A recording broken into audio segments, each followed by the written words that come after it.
It was found that most men and women will experience sexual assault throughout their lifetime.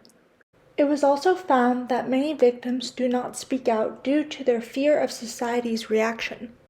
Is this fear warranted? Are individuals treated differently based on their gender when speaking about their sexual assault? While speaking with victim advocate Jennifer Bolsch at the Victim Center, she said, I think if you factor in intersectionality, like in terms of if someone's disabled, if someone is LGBTQIA+, if someone's got some sort of other barrier, it can make it 10 times harder. When asking for local statistics comparing men and women regarding sexual violence, Jennifer Bolsch reports, what we see here locally, it is definitely more female than male. I think there are still some stigmas around recognizing that, number one, men can be victims, not just women. And I think universally, all victims struggle coming forward. That's always a hard part. But men, I think especially, don't always feel quite as safe. Assuming men cannot be sexually assaulted may cause more men not to want to speak about their experience. But overall, when deciding whether or not to tell anyone about their assault, most victims feel the same way regardless of gender. They feel shame, whether it's warranted or not, and they are terrified no one will believe them, and they're scared because they don't know what comes next. Shame often causes victims to isolate themselves from their friends and family. Extended social isolation can lead to developing depression. Many individuals believe that since men are usually more physically dominant, they should always be able to fight off the perpetrator. Consequently, since women are usually less physically dominant, many people believe they should not wear certain clothes or act a certain way because this may provoke perpetrators to a point of no return. Despite these stereotypes, in 2017, many women felt empowered to tell their stories because of the Me Too movement, started by Alyssa Milano. She encouraged victims to speak about their experiences with famous producer Harvey Weinstein. Although many women did come forward, not all accusations were believed, and many people in society played into rape myths and said that the Me Too movement was just a way to encourage false accusations. Jennifer Bolsch talks about common rape myths she hears. You hear a lot of, well, were you drinking? What were you wearing? Why did you go out with people you didn't know? Or why did you leave with people you didn't know? Well, we told you that was a bad idea. You know, there's a lot of blaming, even if people don't mean to, no matter how well-intentioned they are. Victim blaming can cause many people to spiral into a depression after coming forward.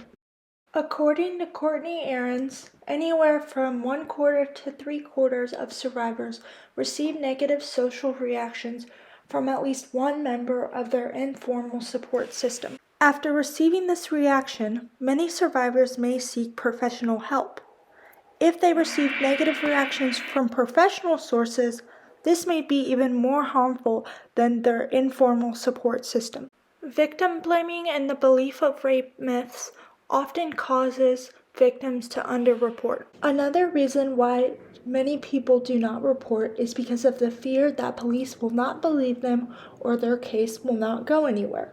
When asking Jennifer Bolsch about if she feels as though men and women get treated differently by police, she said, I think the one thing we are lucky to have here locally is our sexual victims unit and the police department. They take all reports seriously, and when they investigate at the best level they can.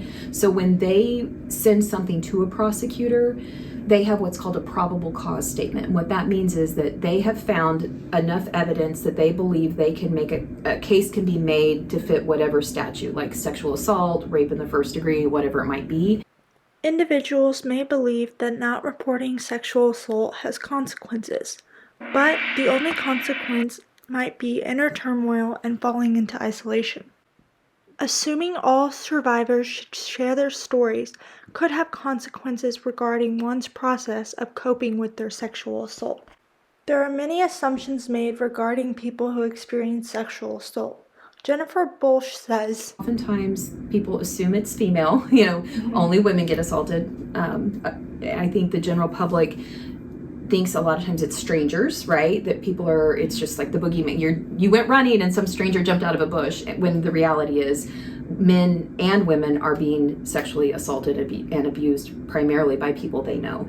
Ex-boyfriends, ex-girlfriends, former friends, people they are acquaintances with, people they've met and hung out with. And that's a dangerous thing to assume that, only bad people. While volunteering at Harmony House, I saw many different kinds of people that had experienced domestic violence: old, young, black, white, straight, and gay. As defined by Oxford Languages, domestic violence is violent or aggressive behavior within the home, typically involving the violent abuse of a spouse or partner. Harmony House was founded in 1976 and has helped over 20,000 individuals escape domestic violence. They provide many different services, such as a 24-hour support line, child care, support groups, emotional counseling, legal counseling, addiction services, and case management. They also provide free essentials such as clothing and meals. After discovering Harmony House, I went through orientation and a background check. After completing both of those tasks, I was assigned to volunteer in the kitchen. When assigned to the kitchen, I made meals, desserts, cleaned, restocked the kitchen, and served residents. It was extremely heartwarming to see these residents week after week. I also met some of the most passionate people when volunteering. Employees work long days and nights to ensure the safety of the residents, and most volunteers come weekly. I loved volunteering at Harmony House because the experience opened my eyes to the issue and prevalence of sexual abuse in my community. When writing my paper, I wanted to specifically focus on sexual violence for college students and teenagers. Harmony House not only helps adults, but they also provide resources to recognize that someone may be experiencing teenage dating violence. This kind of abuse is often overlooked because many people see teenagers as naive.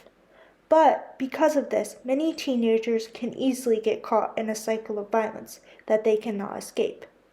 Most teenage dating violence starts because one party wants to feel powerful and in control. This can easily turn from unhealthy to abusive behavior.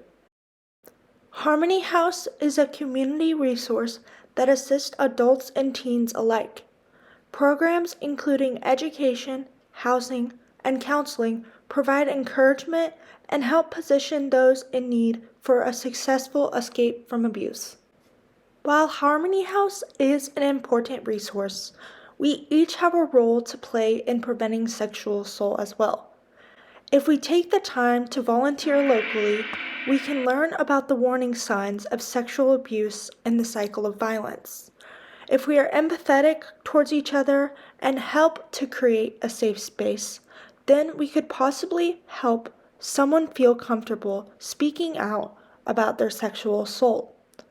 Lastly, if we participate in bystander intervention training, we will have the courage to stop the situation if we suspect abuse. This involvement will help lower the incidence of sexual assault and protect the vulnerable.